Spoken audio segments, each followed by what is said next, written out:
ఆదిక్షాంత సమస్త వర్ణనికరీ శంభుప్రియా శాంకరి. పరమేశ్వరుడికి నీకంటే ఎవరు ప్రియమైన వాళ్ళు లేరమ్మా. శాంకరి, శంకరస్య పత్ని శాంకరి. ఆయన శుభాన్ని కలిగిస్తాడు, ఈవిడ శుభాన్ని కలిగిస్తాడు. కాశ్మీర త్రిపురేశ్వరి త్రినయని విశ్వేశ్వరి శర్వరి. కాశ్మీరంలో త్రిపురేశ్వరివి నీవేనమ్మా. ఎంత గొప్పదో కాశ్మీరం, ఎంత బాగా హిందువులకు దాంతో అనుబంధం ఉందో. ఈవేళ మన కర్మ మనదని చెప్పుకుంటే అవతలవాడు కాదంటాడు. సర్వజ్ఞపీఠం కాశ్మీరంలో ఉంది, సరస్వతి ఆలయం కాశ్మీరంలో ఉండేది, త్రిపురేశ్వరి ఆలయం కాశ్మీరంలో ఉండేది. పిఓకే అనే దరిద్రపు మాట వచ్చాక మొత్తం కొట్టిబారేశారు. ఒకప్పుడు హిందుత్వం అంటే కాశ్మీరమే. మన రాజు హర్షవర్ధనుడు సహా అందరూ మహారాజులు కాశ్మీర్ రాజధానిగా చేసుకుని పరిపాలించారు. భారతమాతకి కిరీటం కాశ్మీరం. ఇవాళ మళ్ళీ సమర్థమైన కేంద్ర ప్రభుత్వం ఉండడం వల్ల ఆ 370 ఏదో దిక్కుమాలిన ఆర్టికల్ ఒకటి రద్దయి కాశ్మీర్ మందంటూ కలిసిందమ్మా. మందని వ్యక్తమైంది. మనం సంతోషించాలి. అమ్మవారికి దండం పెడితే మీ సొంత కోరికలు కోరకండి అమ్మా. దేశం బాగుండాలని దండం పెట్టండి. అది కావలసింది. మా అబ్బాయి మా అమ్మాయి కాదు, భారతదేశం అందరికీ అబ్బాయి అమ్మాయి. ఆవిడ అబ్బాయిలమే అమ్మాయిలమే మనమంతా. కాశ్మీర్ బాగుండాలి. ఇప్పుడు యాత్రికులు పెరిగారు బాగా. జరగనియండి, ఇంకా ఉగ్రవాద చర్యలు జరగనియండి. ఉగ్రవాదానికి మనం సమాధానం మళ్ళీ వస్తాం. ఎంతమంది చంపుతారో చంపండి, అదే సమాధానం. మళ్ళీ వస్తాం. ఇది మా దేశం, ఇది మా భూమి. అందుకని వాడు కూడా తుపాకు కొట్టని చూపించాడు. మనం పారిపోయి యాత్ర ఎక్కడం మానేస్తే వాడు ఇంకా చూపిస్తాడు. ఇంకా రేపొద్దున హైదరాబాద్ కూడా వస్తాడు. నువ్వు ఎంతమందిని చంపినా మేము సిద్ధంగా ఉన్నాం. మా జీవితాలు మాకు లెక్క కాదు. మా హిందూ ధర్మాన్ని, మా భారతదేశాన్ని కాపాడుకోవడమే మా లక్ష్యం అని యావత్ హైందవ జాతి చాటి చెప్పాలమ్మా. ఖచ్చితంగా కాశ్మీర్ వెళ్ళాలి, మళ్ళీ వెళ్ళాలి. నాకు బంధువులు, మిత్రులు, మా అబ్బాయిలు ఎప్పుడైనా పెడతా ఉంటే నేను వెళ్ళమని చెప్పాను. మనం మా వాడు వెళ్ళొచ్చాడు కూడా. ఏం ప్రమాదం లేదు, వెళ్ళమన్నాం. వెళ్ళొచ్చారు హాయిగా. అటువంటి ధైర్యం ఉండాలి. అది ఉగ్రవాదానికి సమాధానంగానే తోకముడి చేయడం కాదు. కాశ్మీర త్రిపురేశ్వరి త్రినయని. శివుడిలాగే అమ్మవారికి 3 కళ్ళు ఉంటాయి. ఆజ్ఞాచక్రం అంటారు ఇక్కడ ఉండే కన్నుని. అది భూమధ్యంలో ఉంటుంది ఖచ్చితంగా. దాన్ని మేలుకొలిపినట్టయితే ఆజ్ఞాచక్రం వరకు వెళ్ళేలా మనం సాధన చేస్తే అక్కడి నుంచి పైకి వెళ్ళడానికి అమ్మవారు చూసుకుంటుంది. అంతవరకు మనమే సాధన చేయాలి. ఆజ్ఞాచక్రాబ్జనిలయ శుక్లవర్ణ షడానన మజ్జాసంస్థా హంసవతి ముఖ్యశక్తి సమన్విత హరిద్రాన్నైకరసిక హాకినీ రూపధారిణి. ఇవాళ సంతానం కలగట్లేదని ఇబ్బంది పడుతున్నారు. నాకు తెలిసిన కొన్ని టెక్నిక్స్ చెబుతాను. హరిద్రాన్నైకరసిక పులిహోర తినండి బాగా. చింతపండు పులిహోర సంతానం కలుగుతుంది. మినపసూనుండలు తినండి, మినపగారెలు తినండి. ఎవడో కుర్రాళ్ళ తినేవి అధో ఒక్కళ్ళు లేడు ఇక్కడ. ఎంతసేపు అథో ఫాస్ట్ ఫుడ్ పట్టుకుని నోట్లో పెట్టుకుని చీకుతూ కూర్చోడు. వీడికి సంతానం ఎక్కడ కలుగుతారు? ఓపుకుంటే కదా. మన ఆహారం చాలా గొప్పది. మినపరొట్టి తినాలి, తేనె వేసుకుని తినాలి, నేతిలో ముంచుకొని తినాలి. అంత దమ్మెవడకుంది అసలు. నెయ్యి పడదు, నూనె పడదు, ఊరగాయ పడదు, మినపరొట్టి పడదు. ఏదో అమెరికా వాడి స్టార్స్ మాత్రం పడతాయి ఇక్కడ. పానీపూరీలు తింటారు పక్కకి. కలిగే సంతానం కూడా ఆగిపోతుంది. పానీయే పూరి ఎక్కడది? ఇవ్వండి తినేది. పూర్వం మీరు పెద్దవాళ్ళు ఉన్నారు కాబట్టి సరదాగా చెబుతున్నారు. శోభనం గదిలో ఏం పెట్టేవారో ఎంక్వైరీ చేయండి ఒకసారి. పిల్లలు ఎందుకు కలిగేవారో అర్థమవుతుంది. ఇంతంత మినపసనుండలు పెట్టేవారు, తెల్లారేసరికి అయిపోవాలని చెప్పేవారు. పోత గ్లాసులు పాలు పెట్టేవారు. సద్యశక్తికరం క్షీరం. వెంటనే శక్తినిచ్చేది క్షీరం.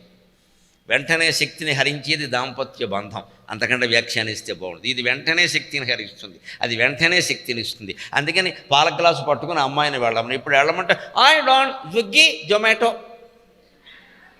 ఇప్పుడు అది కూడా ఆర్డరే. శోభనం గదిలోకి స్విగ్గీ వాడు వస్తాడు పాల గ్లాసు పట్టుకుని. ఆర్డర్ ఇచ్చుకో. Why should I bring? I am also BTech MTech. No, I don't. కానీ భార్య అన్న పదార్థం కొత్త పెళ్లి కూతురు పాల గ్లాసు పట్టుకుని లోపలికి వెళ్ళడం, అక్కడ ఆయన మంచం మీద కూర్చొని ఎదురు చూడడం ఎంత మధురమైన సన్నివేశం ఇది. ఇక్కడ ఇగోకి అవకాశం ఎక్కడదండి? ప్రేమ ఉండాలి. కానీ అది పాలే ఎందుకు పెట్టారమ్మా? ఫిల్టర్ కాఫీ ఎందుకు పెట్టలేదు? కుదరదు. ఫిల్టర్ కాఫీ వల్ల సంతానం కలగదు. పాలు ఉండాలి. వెంటనే శక్తినిచ్చేది క్షీరం, వెంటనే శక్తిని హరించేది రతిక్రీడ. వెంటనే మందు వేసేసారు మన వాళ్ళు.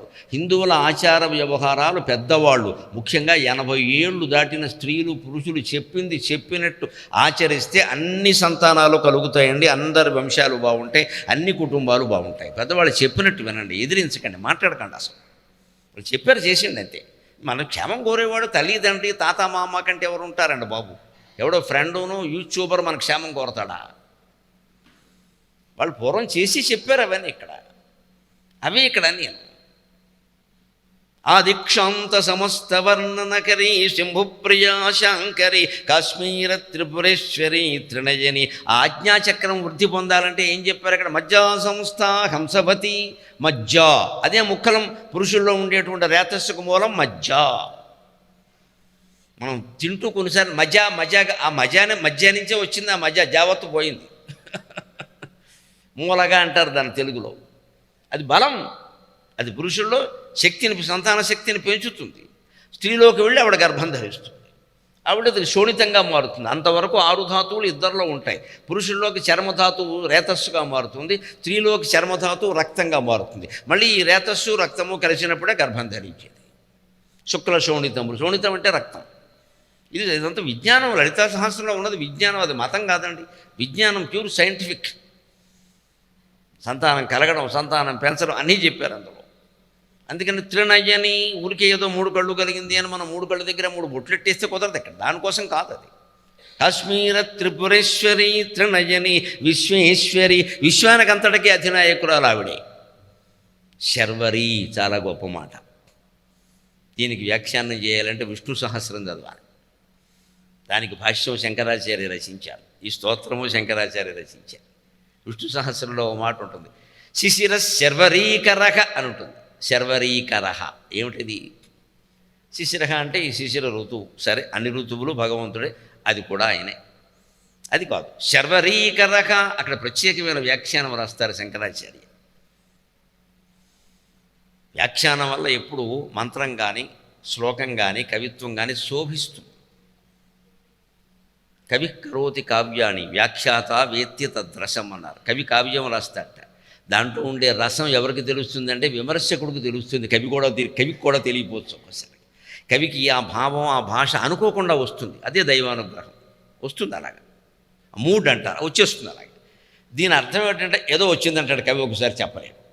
కొన్ని వేల పద్యాలు రాసిన వాళ్ళగా మాకు తెలుసు అనుభవం, వచ్చేస్తుంది అలాగా. అది భగవంతుడి దయ. కానీ సరైనటువంటి విశ్లేషకుడు విమర్శకుడు ఉండి అదే దృష్టితో అయ్యి బాబోయ్ ఇది మామూలు మాట కాదండి అంటాడు. అలా పడింది అది, అది దైవ సంకల్పం, మన సంకల్పం కాదు. మన ఊరికే ఉత్పలమాల పద్యం రాస్తున్నాం అంతే. కొన్ని పదాలు అనుకోకుండా పడడం ఉంది, అది అమ్మవారి సంకల్పం. వీడి ద్వారా జనంలోకి వెళ్ళాలి. అలాంటి మహానుభావుడే శంకరాచార్య. అందుకని ఆయన శర్వరీకరహ వ్యాఖ్యం రాస్తూ శర్వరీం కరోతి ఇది శర్వరీకరహ. శర్వరి అంటే రాత్రి, రాత్రి కలిగించేవాడు విష్ణుమూర్తి. రాత్రిని కలిగించడం ఏమిటి? పగలు కలిగించడా? పగలు కలిగిస్తాడు. కానీ రాత్రి పగలు మధ్యలో భౌతికమైన తేడాలు మనకు తెలుసున్నవి. ఆధ్యాత్మికంగా ఒక తేడా ఉంది. యా నిశా సర్వభూతానాం తస్యాం జాగర్తి సంయమి. భగవంతుడు చెప్పాడు భగవద్గీతలో ఆ తేడాని. యా నిశా సర్వభూతానాం తస్యాం జాగర్తి సంయమి యస్యాం జాగ్రత్తి భూతాని సా నిశా పశ్యతో మునేహి. జ్ఞానికి అజ్ఞానికి తేడా ఏమిటంటే, అజ్ఞానులమైన మనం అందరం మెలకుగా ఉన్నప్పుడు జ్ఞానులు నిద్రపోతారు. అజ్ఞానులమైన మనం అంతా నిద్రపోతున్నప్పుడు జ్ఞాని మేలుకుంటాడు. అంటే రైల్లో ప్రయాణం చేస్తుంటే మొత్తం 70 మంది ప్రయాణికులు పడుకున్నప్పుడు మీరు ఒక్కరూ లేచి కూర్చోండి, అర్థమవుతుంది. పోలీసుడు వస్తాడు వెంటనే, ఎందుకు కూర్చున్నారు? అది కాదు లెక్క. అందరూ పడుకున్నప్పుడు లేచి కూర్చుంటే నేను జ్ఞాని కదా. జ్ఞాని కాదు, అప్పుడు దొంగ అంటారు. అందరూ పడుకుంటే నువ్వు ఎందుకు కూర్చున్నావా? స్టేషన్ లేదు, ఏం లేదు, మధ్యలో కూర్చున్నావు. ఇక్కడ ఈ బండి విజయవాడ నుంచి రాజమండ్రి వరకు ఎక్కడ ఆగదు, నువ్వు మధ్యలో కూర్చున్నావు, ఎందుకు లేచావు? పక్క ప్యాసింజర్లు కూడా అనుమానిస్తారు, ఇందాక నుంచి లేచే కూర్చున్నాను బాబు, మా మోటార్ చూసుకోలేక వస్తున్నావు. ఇది కాదు జ్ఞానం అంటే. అందరూ పడుకున్నప్పుడు లేవడం, అందరూ లేచినప్పుడు పడుకోవడం, పిచ్చి మనిషి అంటారు. కానీ జ్ఞాని అలాగే ఉంటాడు, లోకానికి అందడు. మనకి పిచ్చివాళ్ళకే కనపడతాడు, మనకి పిచ్చివాళ్ళకే కనపడతాడు. భగవంతుడు చెప్పడంలో ఉద్దేశం అంటే యా నిశా సర్వభూతానాం తస్యాం జాగ్రత్త సంయమి. అందరూ ఏ విషయాల్లో అశ్రద్ధగా ఉంటారో, నిశ అంటే అర్థం అది. రాత్రి మనం అశ్రద్ధగానే ఉంటాం కదా, పడుకుంటాం, ఏం జరుగుతుందో మనకి తెలియదు కదా. మెలకు వస్తే మళ్ళీ పక్కకి తిరిగి పడుకుంటాం. అంతగా నిద్ర పట్టకపోతే మంచినీళ్ళు దగ్గర పడుకుంటాం, ఏదైనా పడుకుంటాం మళ్ళీ. అంచేది అశ్రద్ధగా ఉంటున్నాం జీవితం పట్ల రాత్రి. అంచేది నిశ అంటే కృష్ణుడి యొక్క అర్థం ఏమిటంటే, యా నిశ అంటే ఏ విషయాల్లో మామూలు వాళ్ళందరూ అశ్రద్ధగా ఉంటారో జ్ఞాని ఆ విషయంలో చాలా జాగ్రత్తగా ఉంటాడు. అంటే మనం ఏ విషయాల్లో అశ్రద్ధగా ఉంటాం? కుటుంబ విషయాల్లోనేమో పరమశ్రద్ధ, గంటలు గంటలు, రోజులు రోజులు, వారాలు వారాలు, ఏళ్ళు ఏళ్ళు దెబ్బలాడుకుంటాం, చర్చిస్తాం.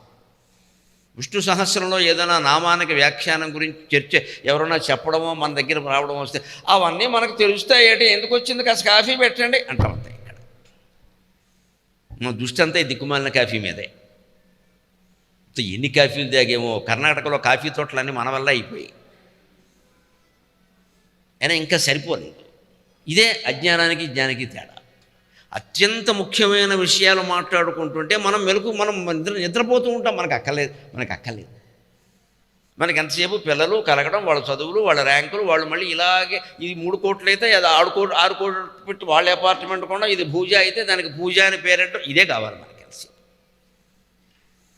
జ్ఞానికి ఇవన్నీ అక్కర్లేదు. వాడేమనుకుంటాడు, నువ్వు 7 కోట్లు పెట్టి అపార్ట్మెంట్ కొన్నావు, బాగానే ఉంది, 7 నిమిషాలైనా మనశ్శాంతిగా పడుకున్నావా? లేదు, ఎప్పుడో ఏదో రిపేరే, ఎవరినో ఒకరిని పిలవడం, టపా చప్పుడే శాంత, ఎవడూ పడుకుంది కూడా. ఎక్కడ సమస్యలు అక్కడ ఉన్నాయి, ఏమిటి సుఖం ఉంటుంది? అందుకని జ్ఞానం ఏమంటాడు, ఈ సౌండ్ సేవీ లేని చోటకి వెళ్ళిపోయి శుభ్రంగా ఫామ్ హౌస్ లాంటి చోట తోటలో ఓ చెట్టు కింద గుడి చేసుకుని కూర్చుంటాడు. ఇప్పుడు వాడా గొప్పవాడు, మనమా? వాడు సుఖంగా ఉన్నాడు. జీవితంలో సుఖం అంటే 2 పాయింట్లు గుర్తుపెట్టుకోండమ్మా, ఎక్కువ అక్కర్లేదు. సుఖంగా ఉన్నామా లేదా 2 నిమిషాల్లో తేల్చేసుకోవచ్చు. తిన్న అన్నం 2 గంటల్లో అరిగిపోవాలి, పడుకోగానే 2 నిమిషాల్లో నిద్ర పట్టాలి. ఈ 2 లక్షణాలు ఉన్నవాడు శ్రీమన్నారాయణమూర్తి కంటే అదృష్టవంతుడు.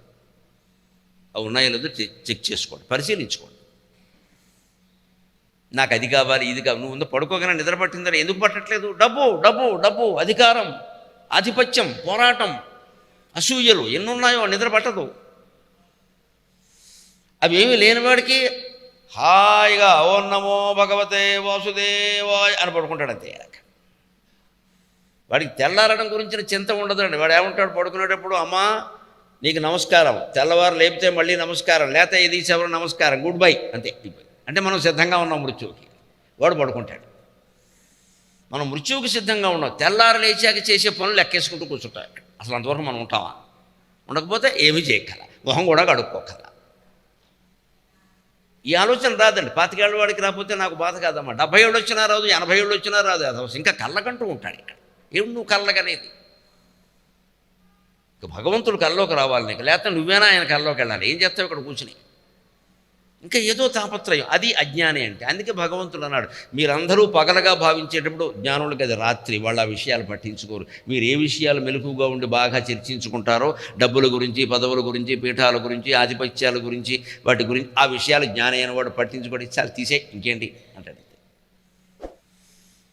మనం ఏ విషయాలు అశ్రద్ధ చేస్తామో భగవత్ సంబంధం అవి జ్ఞాని పట్టించు. అది ముఖ్యం కదండి, అది ముఖ్యం కదండి. అందుకే శర్వరీకరహ అంటారు శంకరాచార్య వ్యాఖ్యానంలో. రాత్రిం కరోతి విష్ణుమూర్తి శర్వరీకరహ. ఇక్కడ అమ్మవారు కూడా శర్వరి. ఎవరికి రాత్రి? ఇందాక చెప్పుకున్నాం కదా, జ్ఞానులకి జీవితము రాత్రి, ఆత్మజ్ఞానం పగలు.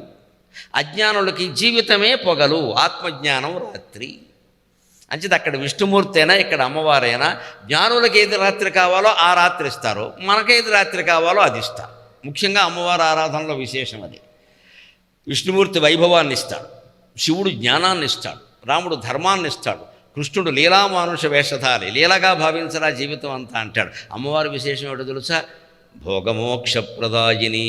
లలిత త్రిశతిలో ఉంటుంది. భోగాలు ఇస్తుంది, మోక్షం ఇస్తుంది. తల్లి బిడ్డకి మహావైభవం పట్టాలని చూస్తుంది. అందులోనే ఏమంటుందంటే, ఎంత వైభవం పట్టింది, పోడు దేశాలు తిరుగుతున్నాడు, చెడిపోతాడేమో, నా బిడ్డను కాపాడమంటుంది మళ్ళీ. అదే ప్రేమ అమ్మవారికి మన మీద ఉంటుంది. భోగమోక్ష ప్రదాయిని. కావలసిన భోగాలన్నీ ఇస్తుంది ఆవిడ. ఇచ్చి ఒకవేళ వీడు తప్పటడుగు వేస్తే, అమాయకుడా కావాలన్నావని ఇచ్చామనరా, ఎలాంటి పనులు చేస్తావా, శుభ్రమైన సంసారం పాడు చేసుకుని, నీకు డబ్బు ఇచ్చింది ఎందుక, అందం ఇచ్చింది ఎందుక, ఐశ్వర్యం ఇచ్చింది ఎందుక, పాడు చేసుకోవడానిక అని అప్పటికి కూడా క్షమించి. అమ్మవారు ఎలాంటిదంటే, మన కారులో వెళుతుంటే GPS లాంటిది, అది చాలా క్షమిస్తుంది మన. ఆఫ్టర్ 200 మీటర్స్ టేక్ రైట్, వీడు రైట్ తీసుకోడు, లెఫ్ట్ తిప్పుతాడు. వెంటనే it's okay after 400 metres take left. ఎంత ఓపికో దానికి. నువ్వు సాక్షాత్ అమ్మవారిని నేను దండం పెట్టుకుంటా. ఎక్కడ ఒక్క తిట్టు తిట్టదు ఎవరు. వేధవా బుద్ధి లేదా, నేను రైట్ తిప్పమంటే లెఫ్ట్ తిప్పు, నేను 200 మీటర్స్ తింటే నువ్వు ముందుకు వెళ్ళిపోతామే అని ఎప్పుడైనా ఆ జీపీఎస్ తిట్టిందండి? తిట్టదో. దానికి మ్యాప్కి ఎంత ఎంత జ్ఞానం అమ్మవారది. పాపం చాలా ఓపిక. It's okay you can 200 metres after left and go right అంటుంది ఇక్కడ. ఎన్నిసార్లు మనం తప్పు చేసినా అది చెబుతూనే ఉంటుంది కానీ తిట్టదండి. సరిగ్గా అమ్మవారు అంతే. ఇది అర్థమైతే ఆవిడ అర్థమవుతుంది. చిన్న చిన్న ఉదాహరణతోనే పెద్ద పెద్ద విషయాలు తెలుసుకోవాలి. అయితే మనకేం తెలుస్తుంది? ఇది అర్థమైతే అది అర్థమవుతుంది. ఎంత ఓపిక. ఎక్కడ ఒక తిట్టు తిడ్డా నేను చూడలేదు. ఇన్ని ప్రయాణాలు కారులో చేశాను దేశ విదేశాల్లో. తిడుతుందేమో చూసాము, ఒక్కనేం అంత బాబు. చాలా ఓపికగా okay after 400 metres after 200 metres అని చెబుతుంది అంతే. After 1 year you will go up అంటుంది. ఇంకో ఏడాది పోతావు వేధవా, నీకు చెప్పాల్సిన పని లేదు నాకు. ఎన్నిసార్లు అది పాటించకపోయినా సరే ఆవిడ సరిగ్గానే చెబుతుంది మనకి. ఒక యంత్రానికి ఇంత దైవం ఉన్నప్పుడు సర్వయంత్రాత్మిక సర్వతంత్ర రూప మనోన్మని అయినటువంటి అమ్మవారికి ఉండదా? అందుకని ఆవిడ భోగమోక్షప్రదాయని. భోగం ఇస్తుంది.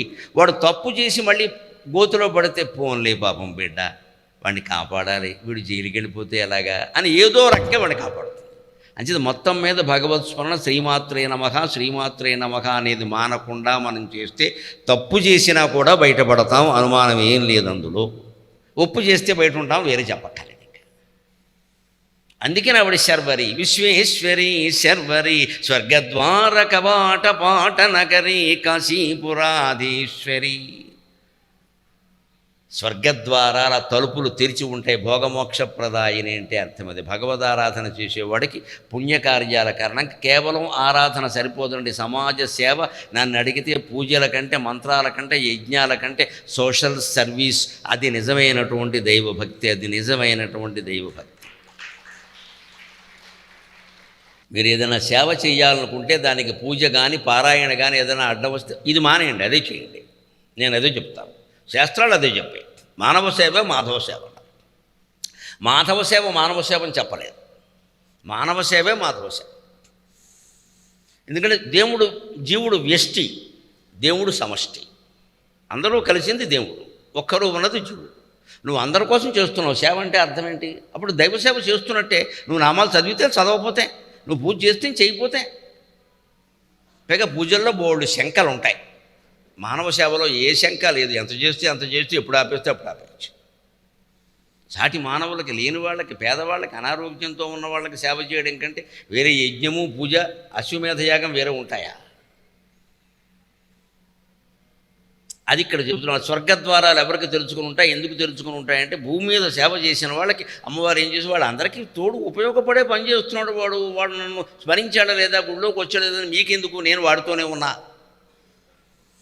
అని వాళ్ళ కోసం స్వర్గద్వారాలు. పుణ్యకార్యాలంటే, పుణ్యకార్యం అంటే చాలామంది తీర్థాలు తిరగడం, క్షేత్రాలు తిరగడం, స్నానాలు చేయడం, పూజలు చేయడం. అది కాదమ్మా. మానవ సేవ ఏం చేసావు చెప్పు నాకు. ఏమైనా సంపదలో ధార పోసావా? కనీసం ఎవరికైనా 10 గంటలు 10 నిమిషాలు కేటాయించి కాస్త ఓదార్చావా దుఃఖంలో ఉన్న వాళ్ళని? వాళ్ళ ఇంట్లో ఏదైనా ఇబ్బంది వస్తే వెళ్ళి మనం ఏమైనా సాయం చేసి, ఇది దైవ పూజ. అది ఎవరికి చేయాలి? ఈ తర్వాత శ్లోకంలో చెబుతున్నాడు శంకరాచార్య. ఉర్వీ సర్వజనేశ్వరి జయకరీ మాతా కృపాసాగరి నారీ నీల సమానకుం తలధరి నిత్యాన్నదానేశ్వరి సాక్షాన్మోక్షకరి సదా శుభకరి కాశీపురాధీశ్వరి భిక్షాం దేహి కృపావలంబనకరి మాతా అన్నపూర్ణేశ్వరి. ఉర్వీ సర్వజనేశ్వరి. అమ్మవారికి భగవంతుడికి భేదం ఉండదండి. అమ్మవారికి భగవంతుడు కాదు, అమ్మవారే భగవంతుడు. భూమి మీద ఏ కులం వాడి విషయంలో, ఏ మతం వాడి విషయంలో కూడా భేదం ఉండదు. ఆ బ్రహ్మకీట జనని వర్ణాశ్రమ విధాయిని. లలితా సహస్రం పారాయణం చేసే వాళ్ళ కోసం ఒక రహస్యం చెప్తా. ఇంటికి వెళ్ళి ఒక అభ్యాసం చేయండి. మొత్తం అన్ని నామాలు ఏ అక్షరాలతో మొదలయ్యాయో పక్కన రాయండి. 32 అక్షరాలే ఉంటాయి, 33ది ఉండదు. ఏ అక్షరంతో ఎన్ని నామాలు ఉన్నాయో రాయండి. ఇంకాస్త ఓపిక. ఖ దాంతో ఒకటే ఉంటుంది, ఖట్వాంగాది ప్రకరణ అంతే. ఏ దాంతో ఒక్కటే ఉంటుంది, ఏకాకిని. ఇంకెక్కడ ఏది ఉండదు, లెక్కది. నిర్లేప నిర్మల ఇలాంటివి 60 ఉంటాయి. లెక్క తేల్చారు, 60 ఉంటాయి.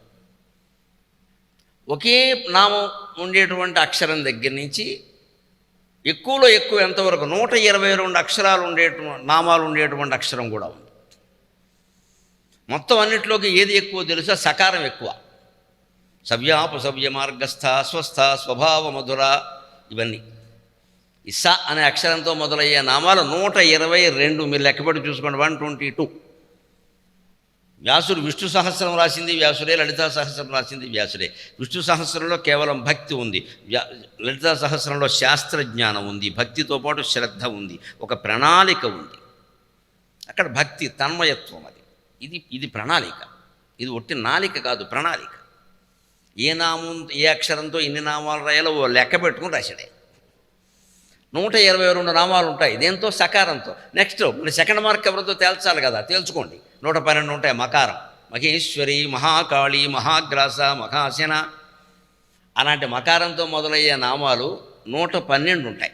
మొదట ఎక్కువ నామాలు కలిగిన అక్షరం సా, తర్వాత రెండవ స్థానం మా, 2 కలపండ మా, సమహ, సమభావమే లలితా సహస్రం సారాంశం. ఏ వ్యక్తిని ఏ జీవుని నువ్వు అవమానించినా అమ్మవారిని అవమానించినట్టే. ఇప్పుడు తగాదాలు తగ్గిపోతాయి, చూసుకోండి. దీనివల్ల ప్రయోజనం అది. ఎవరినైనా కోప్పడాలి, తిట్టాలి, కావాలని అవమానించాలని ఏదైనా అనిపిస్తే అతను అమ్మవారైనా అనుకోండి, ఇంక మానేస్తారు. ఒకవేళ నిజంగా అమ్మవారనే భావంతో మీరు కోప్పడినా అమ్మవారు చూసుకుంటుంది ఆ విషయం. కోపం కూడా ఆవిడకి సమర్పించాం అంతే. నాకు తిట్టాలనిపించిందమ్మా, తిట్టాను, అయితే నిన్నే తిట్టాను పో అని చెప్పండి. ఏం పర్వాలేదు, భగవంతుడు అన్నీ పడతాడు. పోలేరా, నన్నే తిట్టావు కదా. ఎందుకంటే ఇంకోసారి తిట్టం కనీసం. ఒకసారి భగవంతులను అనుకుని తిట్టాక పొరపాటు పడిన రెండోసారి తిట్టం కదా. అంటే మనలో ఉండే రాగద్వేషాలన్నీ తగ్గిపోతాయి. అది భావన, సమభావన. అందుకే ఇక్కడ చెబుతున్నాడు, ఇక్కడ ఉర్వీ సర్వజనేశ్వరి, అందరు జనులు నీకు సమానమేనమ్మా, జయకరీ. ఎప్పుడు భగవంతుడు తలుచుకుంటే, ముఖ్యంగా అమ్మవారి యొక్క ఆరాధన చేస్తే జయం తప్పితే అపజయం ఉండదండి. ఓడగనిత్తువా జనని ఓడగని మదినమ్ము వారలన్. ఇప్పుడు అమ్మవారి మీద నాకు వచ్చిన విజయాలన్నీ తలుచుకుంటూ నేనెందుకు ఓడిపోతానమ్మా? ఓడగనిత్తువా జనని ఓడగని మదినమ్ము వారలన్. నిన్ను నేను ఓడగా నమ్ముకున్నాను. ఈ జీవితం అనే సముద్రాన్ని దాటించడానికి ఓడ నువ్వే. నిన్ను ఓడగా నేను నమ్ముకున్నాక నేనెందుకు ఓడిపోతానమ్మా అన్నాను. అన్నింటిలోనూ జయమేనమ్మా, అనుమానం ఏమీ లేదు. కాస్త ఓపిక పట్టాలి, భగవదారాధన మానకూడదు. ఏ విజయం వచ్చినా సరే అది అమ్మవారి చలవా అని భావించాలంతే. పద్మశ్రీ బిరుదం రాగానే నేను సరస్వతీదేవి చిత్రపటం ముందు నిలబడి చెప్పిన పద్యం ఏమిటో తెలుసా? ఈ విజయము నీ చలువయే కవిరామానస రాజహంసమా. లేదా నరేంద్ర మోడీకి నేను తెలుసా, రాష్ట్రపతికి నేను తెలుసా? ఎవరు చెప్పారు నా గురించి? భగవంతుడు. కాకపోతే ఏ వర్గాల ద్వారా ఏ మార్గాల ద్వారా చెప్పించాలో ఆయన చెప్పిస్తాడు, మనం చెప్పక్కల్లా. మనం ఎక్కడో అధికారాలు పెట్టి సంతకాలు పెట్టి ఓ రికమెండేషన్ చేస్తే రాదు అది. నేను ఎక్కడో నా పనులు నేను చేసుకుంటున్నాను అంతే. ఎప్పుడో ఓ రోజు ముందు ఫోన్ వచ్చింది, మీకు పద్మశ్రీ ఇస్తున్నాడు. నేనే ఆశ్చర్యపోయి గిల్లుకున్నా. నాకే ఇది, నేను ప్రభుత్వాలను తిడతాను కానీ పోకండి ఎప్పుడు అసలు. వీలైనంత వరకు మనకి విమర్శే. ఎందుకంటే కుదరదు, అక్రమం చేస్తే ఒప్పుకోం ఎవరైనా కానీ. మరి మనకెవడిస్తాడో?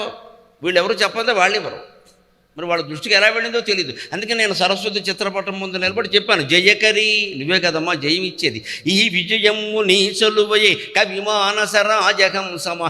ఏ విజయము నేని ఎవడేనియు నీ కరుణా కటాక్ష వీక్షావసరమ్ము లేక తనయంతట పొందగల్గునే.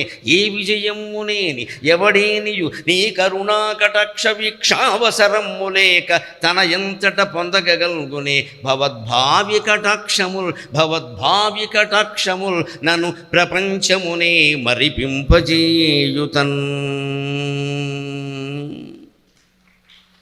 కొన్ని వేల పద్యాలు రాశానని చెప్పాను. అందులో ఏదొకటి ఇష్టదైవం అనే పుస్తకంలో ప్రచురింపబడి ఉంది. అది ఇష్టదైవం దగ్గర సాయంత్రం ప్రతిరోజు ఉదయం అమ్మవారి దగ్గర ఓ పద్యం చెప్పుకుంటాను నేను. మరి సాయంత్రం సరస్వతి దేవి దగ్గర ఓ పద్యం చెబుతాను. పొద్దున్నే సంధ్యావందనం అనుష్ఠానం మొదలుపెట్టేటప్పుడు ఇతర దేవతలందరి మీద రాసిన పద్యాలు చదువుకుంటాను.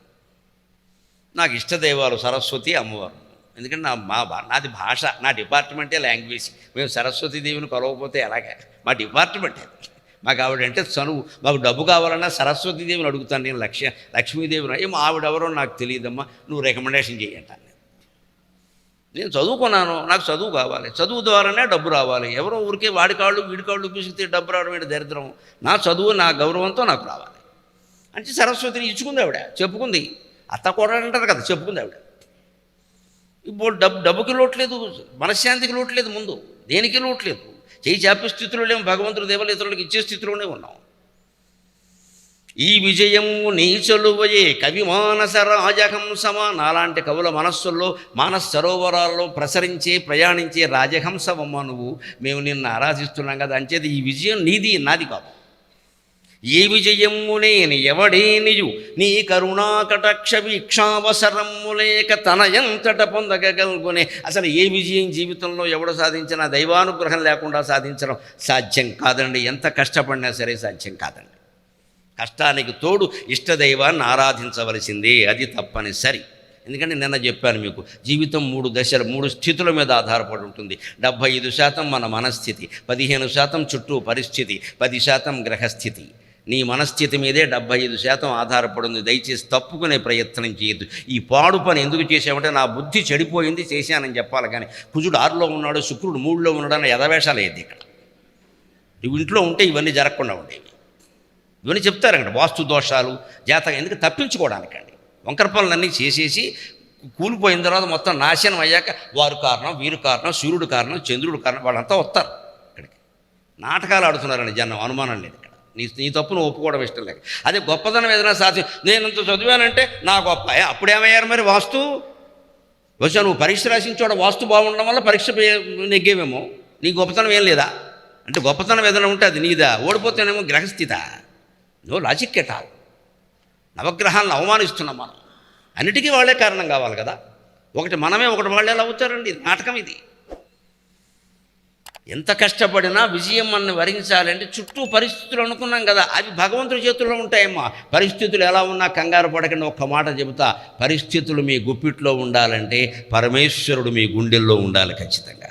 అంటే మాత్రం మనసులో మానకండి. నమశివాయ, నమో నారాయణాయ, శ్రీమాత్రే నమః, ఏదో ఒక నామం ఎంచుకొని నిరంతరం స్మరించండి. మొత్తం మీకు ప్రతికూలమైన పరిస్థితులు కుటుంబంలో కానీ, సమాజంలో కానీ, మీరు ఉద్యోగం చేసే చోట కానీ, ఆకాశంలో, అంతరిక్షంలో, 14 లోకాల్లో ఎక్కడైనా సరే మీకు అనుకూలంగా మారతాయి. అమ్మవారు చేయలేని పని లేదు. కర్తుం అకర్తుం అన్యథా కర్తుం అంటారు దేవీ భాగవతంలో. అనుకున్నది అనుకున్నట్టు చేయడానికి, అనుకున్నది ఇలా కాదమ్మా ఇంకోలా జరగాలంటే అలా చేయడానికి, ఇలా జరగాలి కానీ ఈ విధానం కాదా అలా చేయడానికి, ఏదిని దేనికైనా సర్వసమర్థురాలు, ఘటన సమర్థుడు భగవంతుడు. అందుకే ఎవరు ఏ విజయం పొందినా భగవత్ కరుణ లేకుండా, అమ్మవారి కరుణ లేకుండా సాధ్యం కాదు. అందుకే నేను తృప్తిగా ఏమంటున్నానంటే, ఇంకొద్దమ్మా ఈ బిరుదులు, ఈ పదవులు, ఈ సంపదలు అన్నీ చాలు. ఇక ముందు నన్ను కటాక్షించదలుచుకుంటే ఒకటి చెయ్యి. భవద్భావి కటాక్షముల్ నన్ను ప్రపంచమునే మరిపింపజేయుతని. ఈ ప్రపంచాన్ని మొత్తం మరిచిపోయి శంకరాచార్య చెప్పినట్టుగా ఇది మిథ్య, ఇది మిథ్య, ఇది మాయ అని దీన్ని ఒక పిచ్చాళ్ళ చూసేటువంటి అవకాశం నాకు ఇవ్వమా, నాకు ఇంకేం వద్దని చెప్పాను. అది జ్ఞానం. లేకపోతే ఇంకా పద్మభూషణ్, పద్మవిభూషణ్, భారత ఇంకా 100 ఉంటాయి. ఇవన్నీ దీనికి ఇక్కడ ఇవి వచ్చింది ఎక్కువ. ఎక్కడికి ఇది సంతృప్తి? అవి కాదమ్మా, జ్ఞానం అది కాదు కదా. మొత్తం ప్రపంచాన్ని నేను మర్చిపోవాలి. అసలు నా వాళ్ళు పరాయి వాళ్ళని తేడా కూడా తెలియద్దు. ఒక కుక్క పిల్లకి కొడుక్కి తేడా తెలియద్దు. ఆ స్థితికి తీసుకెళ్ళాలి. అది రమణ మహర్షి స్థితి, అది జిడ్డు కృష్ణమూర్తి గారి స్థితి, అది శంకరాచార్య స్థితి. అది కోరుకోవాలి. ఇంకా నీ ముందు నన్ను ఏమన్నా చూడదలుచు, ఇంకా బిరుదులు పదవులు కాదమ్మా, ఆ జ్ఞానం ఇయ్యి. బ్రహ్మ సత్యం జగన్మిథ్య ఆజ్ఞాచక్రం తెరుచుకోవాలి, 3వ కన్ను తెరుచుకోవాలి. అంతే, మొత్తం అంతా ఒకటే అని తెలియాలి. అది నిజమైన జ్ఞానం కదా. అలా పొందగలిగాలి. అందుకని చెబుతున్నాడు, ఉర్వీ సర్వజనేశ్వరీ జయకరీ శంభు సుజయకరీ మాతా కృపాసాగరి. ఇది చెప్పుకున్నాం, దయకి సాగరం లాంటిది ఆవిడ, మాతా కృపాసాగరి. ఎంత దయ్యని మనం బిందెలతో నీళ్లు తీసుకున్నట్టు సముద్రంలో తీసుకున్నా సముద్రంలో నీళ్లు దొరకవు. అమ్మవారి దయ్యని మీరు ఎంత తోడేసుకున్నా ఇంకా అక్కడ ఉంటూనే ఉంటాయి. నారీ స్త్రీ నీలసమాన కుంతలధరీ, ఇది కూడా ఒక లక్షణం అమ్మ. అమ్మవారి లక్షణాల్లో నైతికం కాదు, భౌతికం కూడా ఉంటాయి. నీల సమాన కుంతలధరి, అమ్మవారి యొక్క కేశపాశం ఎలా ఉంటుందంటే, వర్షం కురిసే ముందు నల్లటి మబ్బు ఎలా ఉంటుందో, శ్రీకృష్ణుని శరీరం ఎలా ఉంటుందో, రాముడి శరీరం ఎలా ఉంటుందో ఆ రంగులో ఉంటుంది. నీలమేఘశ్యామక. ఆ నల్లటి రంగులో జుట్టును కాపాడుకోవాలంటే కొబ్బరి నూనె రాసుకుంటే చాలు, రంగులు ఎక్కర్లేదు. రంగులు వేస్తే ఉన్న నలుపు కూడా పోయి ఇంకా తెలుపు తొందరగా వచ్చేస్తుంది. మీకు ఎలా తెలుసు అనకండి, పత్రికల్లో చదివాను. నల్లగా కనపడడం కోసం చూస్తాం మనం. జుట్టుని ఎలా ఉందో అలాగే ఉంచండి, ఏం మార్చకండి. మారుస్తున్నామంటే ఒకటే లెక్క. నేను పదే పదే ఈ మాట ఎందుకు చెబుతానంటే, సమస్త దుఃఖాలకి మూల కారణం ఒక్కటే మిత్రమా, నువ్వు ఒప్పుకున్నా ఒప్పుకోకపోయినా యథాతథ స్థితిని అంగీకరించలేకపోవడమే దుఃఖం, అంగీకరించడమే సుఖం ఖచ్చితంగా. శరీరం ఎలా ఉండని, మనస్సు ఎలా ఉండని, డబ్బు ఎలా ఉండని, పిల్లలు ఎలా ఉండని, మొగుడు ఎలా ఉండని, పెళ్ళాం ఎలా ఉండని, accept as it is, accept as it is. ఇదే భార్య, ఇదే భర్త, ఇదే ఆస్తులు, ఇదే అప్పులు, ఇదే అహంకారాలు, ఇదే అవమానం. ఇంతకంటే నాకేం మార్పు వద్దు. నా మనస్సులోంచి ఓ నమో నారాయణాయ అనేది మర్చిపోకుండా ఉంటే చాలు, ఇంకేం అక్కర్లేదు. అది కావలసింది. అవి అలా ఉంటే మనకేమండి. ఎప్పుడూ ప్రపంచం ఒకలా ఉండదు. ఎన్ని ప్రభుత్వాలు మారాయి, ఎన్ని ప్రభుత్వాలు పడ్డా, ఎన్ని ప్రభుత్వాలు పైకొచ్చాయి, ఎంతమంది మనుషులు పైనుంచి కింద పడ్డారు, కింద నుంచి పైకి వెళ్ళారు, ఎవరికి తెలియదండి. ఒక పెద్ద కొండ మీద గాలి విసిరింది అనుకోండి, ఏం జరుగుతుందండి? కొండ మీద ఉండేటువంటి పెద్ద చెట్టు కూలిపోయి పడిపోతుంది. కానీ కింద పడిపోయిన ఎండుటాకు అదే గాలికి ఎగిరి కొండ మీద గడుతుంది. అది దయ, అది దయ. ఒకటే గాలి కొండ మీద విసిరింది, విసిరిన గాలికి ఏమైంది? పెద్ద చెట్టు కింద పడిపోయింది. కానీ కింద పడిపోయిన ఎండుటాకు అదే గాలికి పైకి ఎగిరింది. అంచేత గులకరాయి తక్కువ కాదు, కొండ ఎక్కువ కాదు, ఏదైనా ఒకటే. ఆ బ్రహ్మ కీట జనని. ఆ విసిరిన గాలి వల్లనే మనకు ఉన్నతి పట్టచ్చు. ఆ విసిరిన గాలి వల్ల ఇంకోటి పడిపోవచ్చు. జీవితాన్ని సమానంగా భావించాలి. అది ఫిలాసఫీ, అది తత్వం. అందుకని ఇందులోంచి అందులోకి మారాలి, అందులోంచి ఇందులోకి మారాలి. ఇంకా అందం, ఇంకా ఐశ్వర్యం, ఇంకా యవ్వనం. దేనికి ఇవన్నీ? ఇంకా చెడిపోవడానిక? అసలు ఎవరో చేసే కామెంట్కి మనం ప్రాధాన్యం ఇస్తూ ఉండి విచిత్రంగా మన గురించి మనం ఆలోచించమండి. సోషల్ మీడియా వచ్చాక ఇదో దరిద్రం వచ్చింది. ఇక్కడ ప్రతి ఇది అందులో పెట్టడం. వారు ఏదో నేను పెట్టమని ఆవిడ చెప్పాడు. అసలు పెట్టకుండా ఉంటే ఆవిడ అంట కదా. అక్కడి నుంచి బాధపడుతూ కూర్చోవడం, అక్కడి నుంచి మనమే 16 సార్లు చూసుకుంటూ కూర్చోవడం. ఇక్కడ ఇదంతా సెల్ఫీ అంటే సెల్ఫిష్నెస్. సెల్ఫీ అంటేనే సెల్ఫిష్.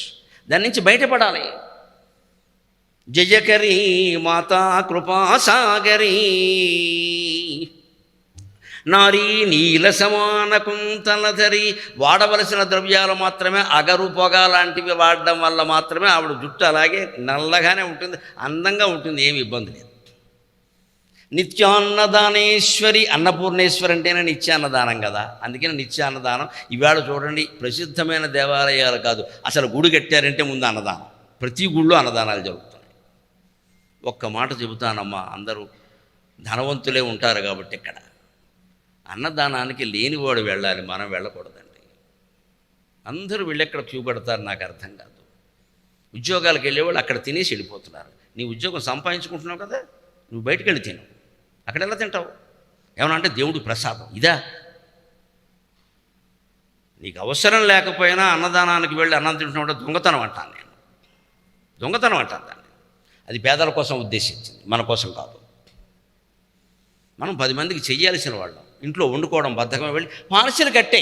అది కూడా ఇంకా అయ్యి బాబోయ్, వాడో స్విగ్గీ జొమాటో అయిపోయాడు అక్కడ. ఈ ప్రసాదం మళ్ళీ పార్సిల్. ఇంత ఇంట్లో కూడా వంట మానేసి, ఇక్కడ ఓ ముసలావిడ ఉంటుంది పాపం, అత్తగారు అనే పేరు మీద. ఆవిడకి పెట్టాలి కదా ఈ పార్సిల్. ఆవిడ అది తిని చావాలి.